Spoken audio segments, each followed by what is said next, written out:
So we'll be playing the Madoc Deadeye list that Lemon sent last stream. Deadeye Madoc. This list is pretty degenerate. I want that 50 MP. Yes. This list is pretty degenerate. It's like a unit list style deck with Madoc and Sabertooth Tiger, but it also runs the Feign Death package. So what this amounts to is a sort of unitless playstyle up until the point when you're ready to drop big tempo, and then you can jam the Feign Death and the elves and just play, you know, 20, 30, 40 points in a couple of turns, and basically control your opponent's entire side of the board. So just a quick review of the list before we get started. We've got 1, 2, 3, 4, 5, 6, 7, 8, 9, 10, 11, 12, 13 target cards, which means we have 3 flex 4Ps. Those flexes are usually going to your bombs. Occasionally you can use the squirrel if there's an echo card or some graveyard target. And you can use Swordmasters and Bowmen to support your scenario. So let's go ahead and get started. Some ritual. Blue. Saint Bays, thanks for the follow. Welcome. Blue coin. Squirrel's good.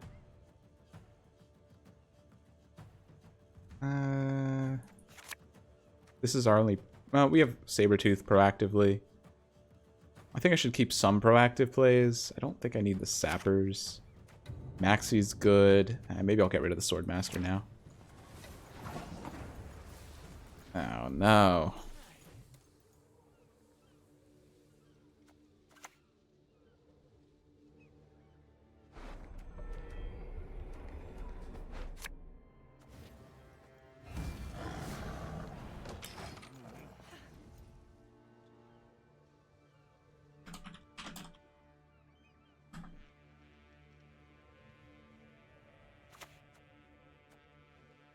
Listen here. Listen well. Nothing like some overseas plundering in springtime.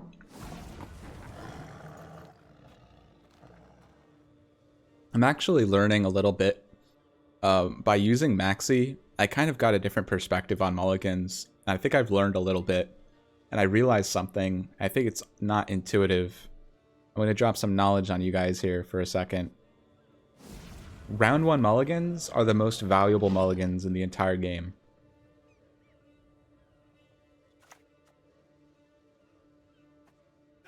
Round 1 mulligans are the most important mulligans in the entire game. Because every round 1 mulligan that you don't take sets back all your mulligans for following rounds, for rounds 2 and round 3. It basically lets you see 1 fewer card in each of those.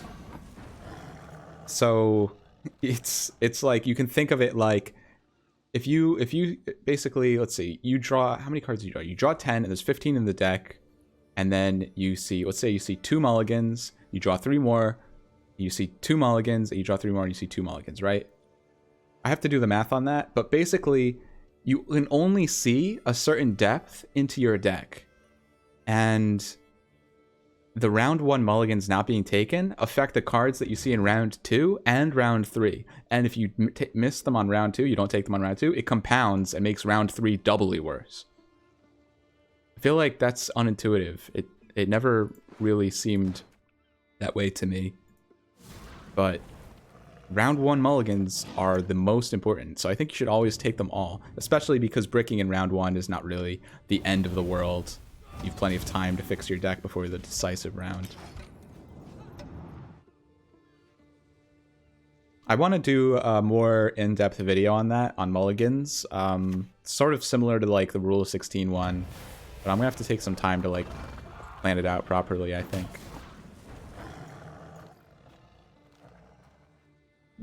This is probably my rebuke. I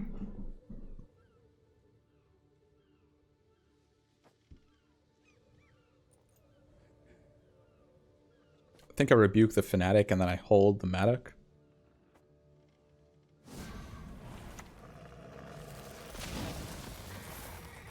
Honestly, I'm probably not even ever jamming the Madoc because of the Fanatic. I might just... Nah, don't TA it.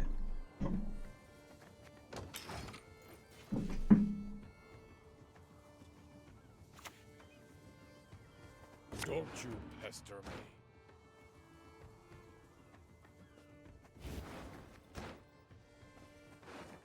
So this is certainly lippy. What happens if your hand is loaded round 1? I mean, if you've already... If your entire hand is full of gold cards that you want to play, you're probably... I mean, in that case, your mulligans aren't as important in that regard, but they're kind of important in that you might have too good a hand that you're going to be forced to waste cards in round 1.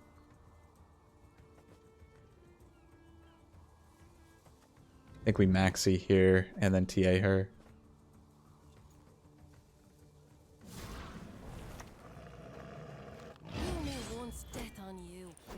We see 8 cards deep, 8 to 10. So with Oneiromancy, we... That's fine. I did the same thing I did last time again. I just didn't get to see where Aileron was, but I know I think she's somewhere before Feign Death. We shall do it my way.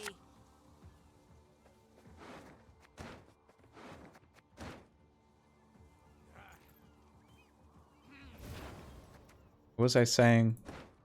We have Oneiromancy, so we're guaranteed to get Feign Death. If he drew into a squirrel here, though, we're in big trouble. I think I need to pass now. The problem is it gives him a really good squirrel. Although he's going to basically bleed us with Ceres. Right? We can't really allow that. I think I Forest Protect to rebuke the Fanatic and then jam the Madoc. No, hold the Madoc. And then jam it next turn. If he gets your own...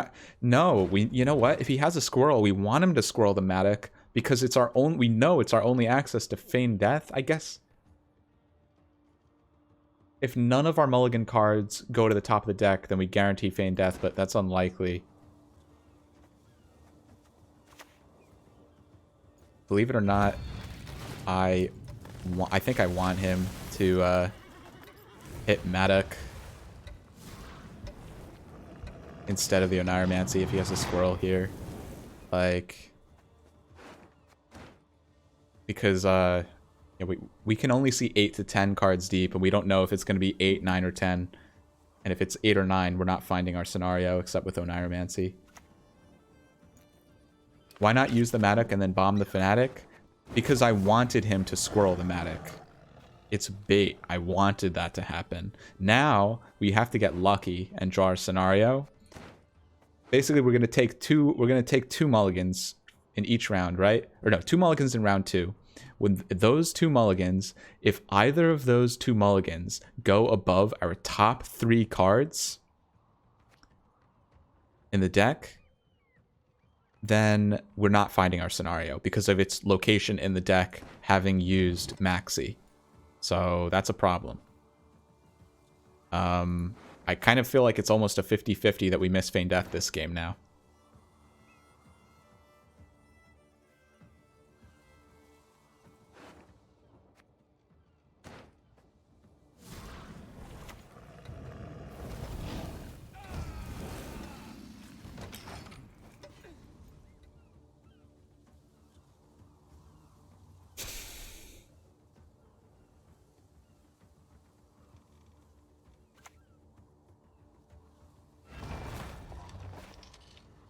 Double the coin and consider it done.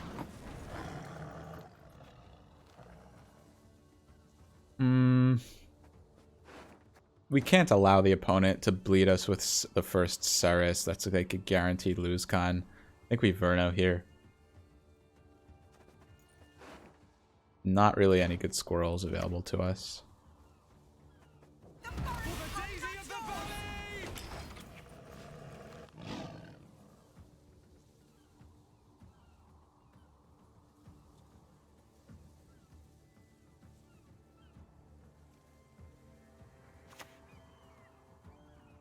Come on, let's go. Time to face our fears.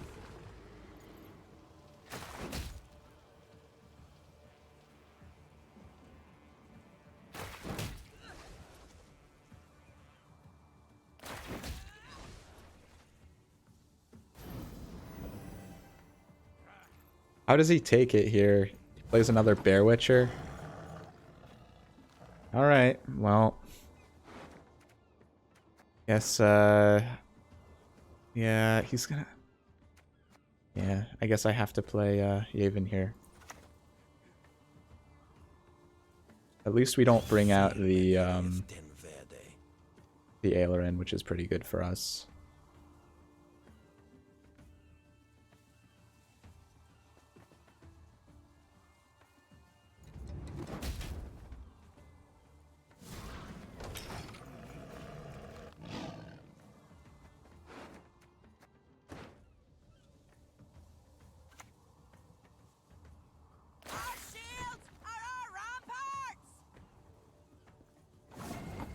So what's the final card that's worth 10?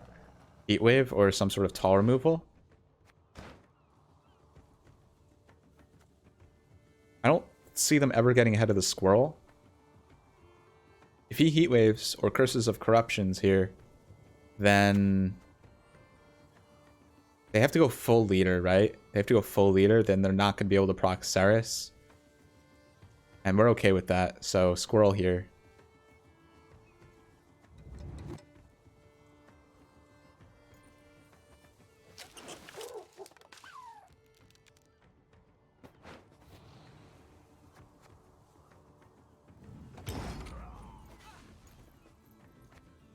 I feel he has nothing to... Well, I mean, he would never do this unless he had the reach. If it's a good player, they're not going to do this with Lippy in hand. They're going to do it if they have Oniro in hand, but Oniro doesn't get it for them. They're 2 points short, so this is fine. Are you kidding me? Okay, well, we just found a new win condition. If we can stop the Ceres from coming out, we can win the game. And we have plenty of ways to do so.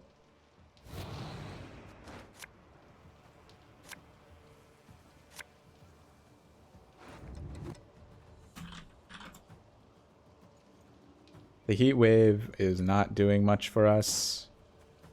Much prefer the bombs. And I need to take full mulligans if I want to find the scenario this game.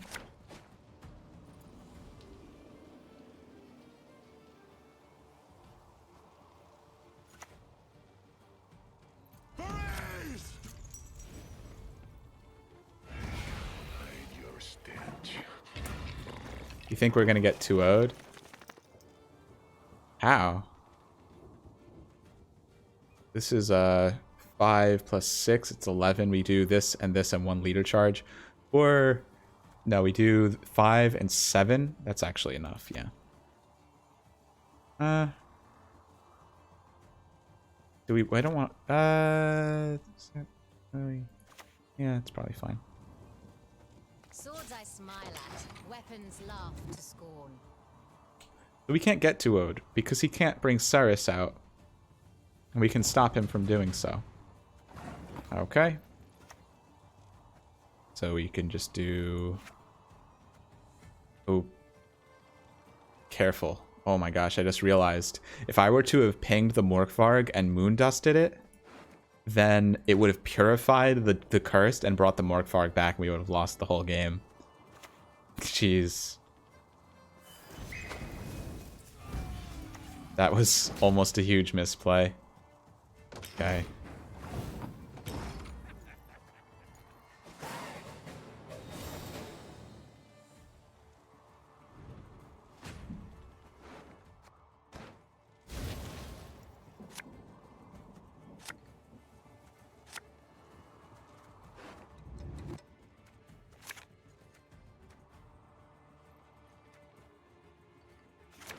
Okay, we got lucky. None of our mulligans, none of those 2 mulligans went on top of our top 3 cards, so we found the Feigned Death, which is huge.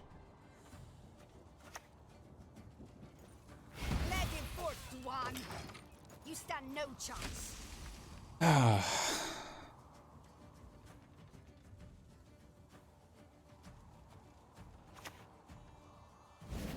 Dope. Okay, this is actually really going in our favor now. We just need to be able to kill 2 enablers for... or 1, 2... I guess... I think if we can kill 1 Brockfar Hunter, we're okay. Just do whatever it takes, right? Do whatever it takes to prevent the... Ceres.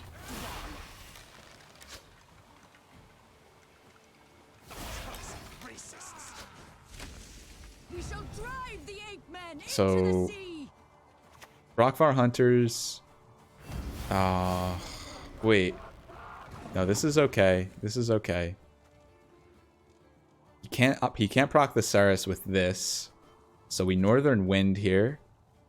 And then we save the Swordmaster. Oh, he can always do it because he has double last say, right? He can always do it. He has double last say. He Brockfar Hunter second to last. If he's greedy and he Brockfar Hunters early, we can stop him, but otherwise we can't. Hit the left one, so we can't use this to bring... Oh, no. Yeah. Yeah. We can't use this to bring out Ceres.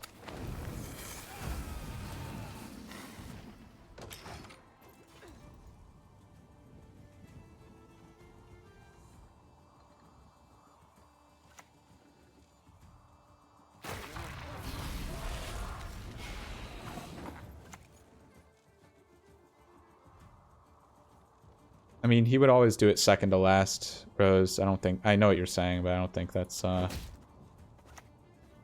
worth even playing around. Could have a Spores.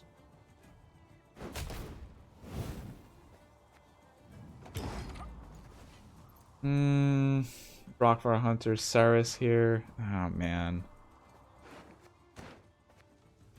We never drew the Heat Wave.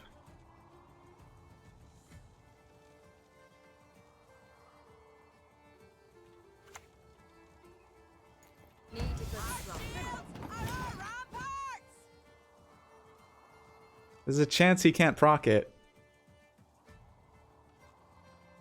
Please punish this guy for his misplays. Don't give him a way to proc it even though he went full leader round 1. Thank you.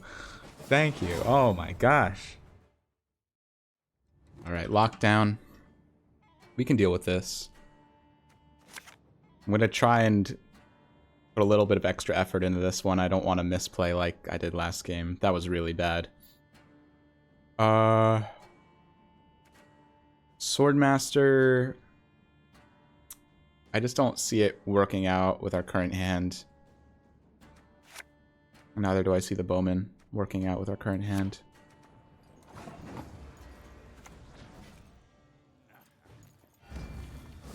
Sabretooth first. We'll hang on to the making a bomb to help the Sabretooth a little later. We won't use it to kill anything if we can help it. Refresh, it's working. Oh, I was doing it in OBS. Maybe if I do it in Chrome.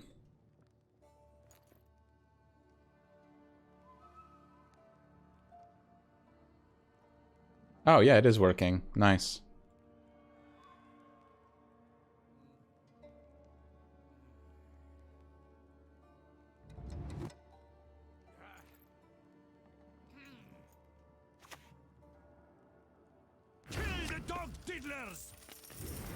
There he is. We just added the emotes, Ches.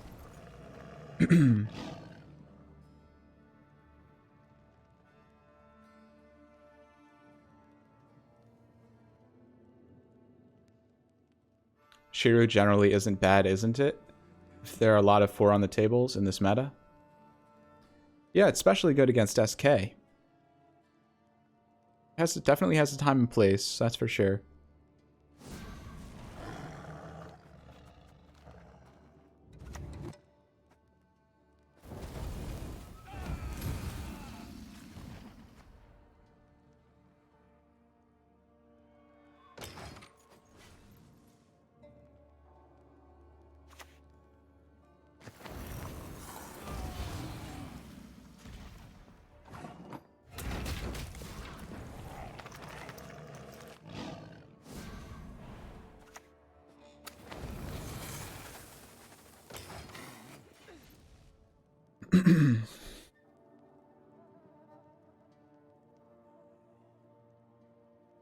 This is the double Madoc lockdown deck.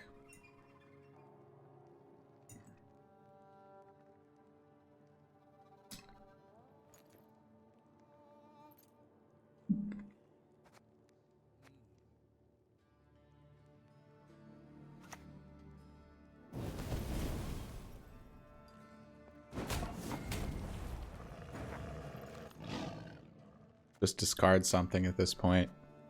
Moondust. I don't think he's running tactics if he's got Madoc, so we don't really need the Moondust. Except to get past a defender. But we have another one in the deck. Probably the weakest card in my hand. Would I ever Oniro for something proactive? Nah.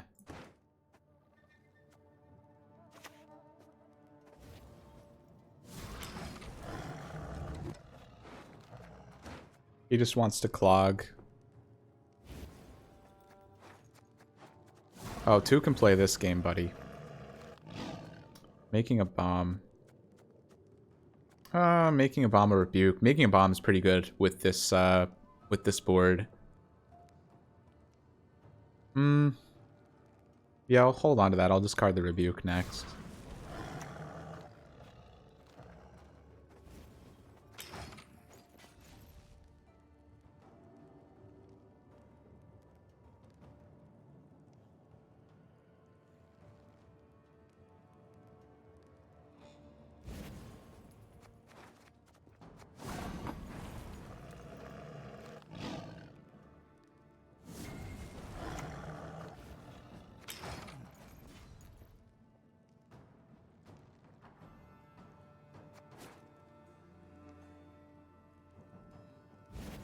Classic. This is what the game has become.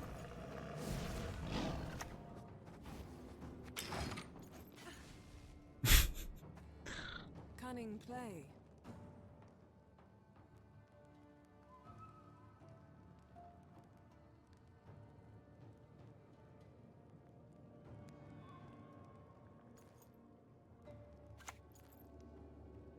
Your blade is just an extension of your will.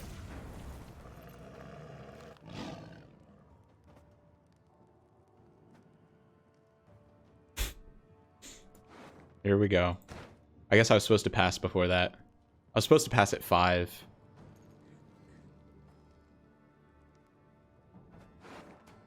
I guess I'll spin this and play Verno here. Is it Verno? Verno is like my best way of getting out of Aileron. And I'm gonna Oniro for Heatwave. I think I protect or rebuke that.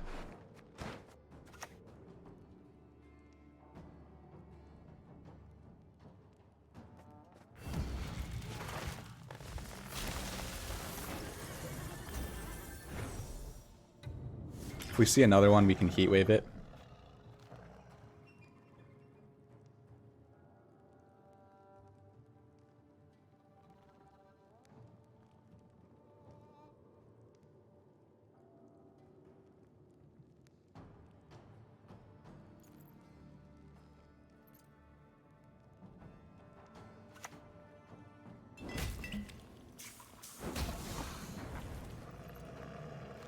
Interesting.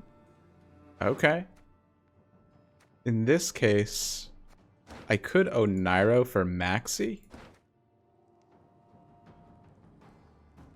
He gets ahead with one more mentor, but why would he not do it then? He has 3 more mentors.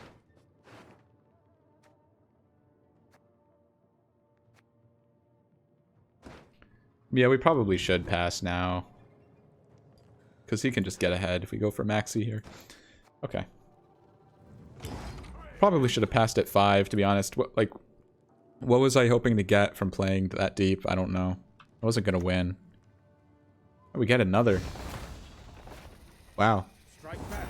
Even no chance to react. So he only has 2 left. 2 more 14 for 6s, and then we're good to go. Unless we can draw the scenario. 3 more. we're not playing against Ches. He doesn't have a necromancy. Or do you think he does?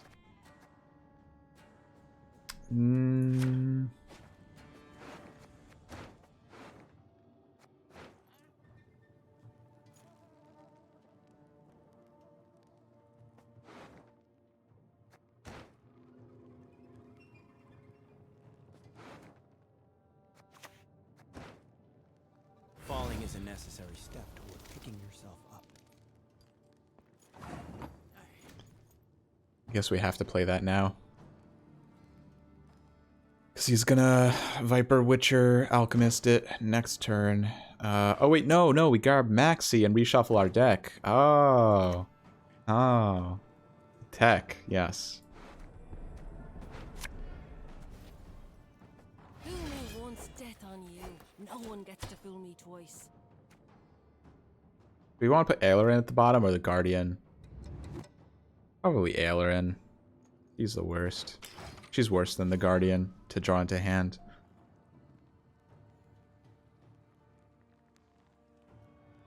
Yeah, I thought about this tech earlier, and then I completely forgot about it when I started streaming today, but that's right.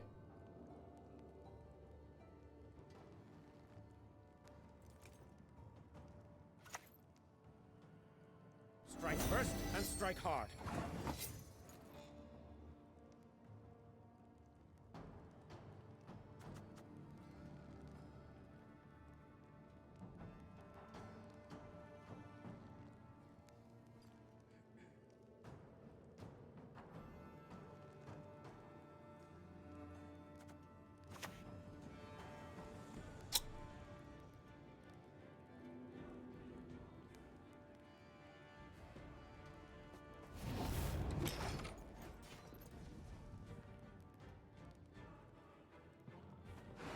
One more. I think Necro is just correct in this list, to be honest. One more Mentor is pretty good. Yeah, I could see that. There's our card advantage.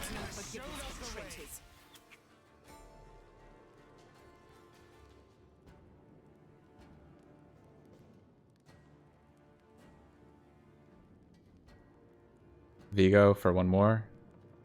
17. Oh. 16. Oh, 11. Call one of the two sides. Well, we beat that too.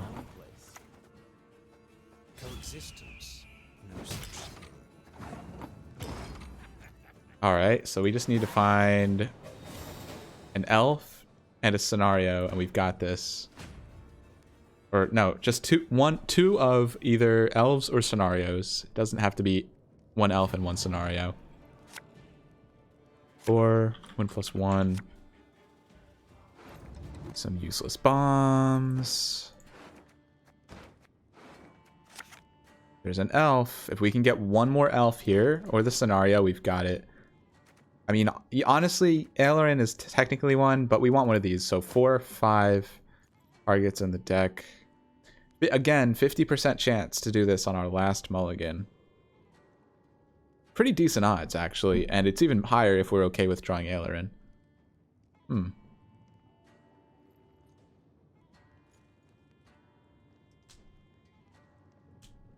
run Yeet, though. Yeah, still trades... Doesn't it still trade up against Yeet Wave, though? I mean, it's still an... What is it? It is still better, right? It's still the best card in our deck. We play it into the Heat Wave. Oh, she's the bottom card, right? Because if we play it, right?